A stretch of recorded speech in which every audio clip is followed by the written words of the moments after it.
Jim Hilligan's. I had a rotator cuff repair. I don't know what happened. Quite a long time ago, something happened to my shoulder, so just over time it deteriorated, obviously, and I tore more spots in the rotator muscle. Yeah, he did the surgery on the 4th. He repaired 5 tears total. It's been actually really good. I only needed pain meds.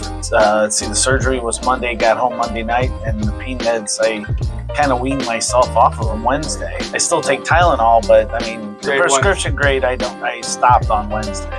Well, I probably will need them for therapy. Yeah, but my shoulder, I mean, it don't hurt like I expected. Therapy starts next Monday. Actually, everything was very smooth and very, I guess, accommodating. It was fine. Thank you so much. We'll check in with you later. Okay. Bueno, sí.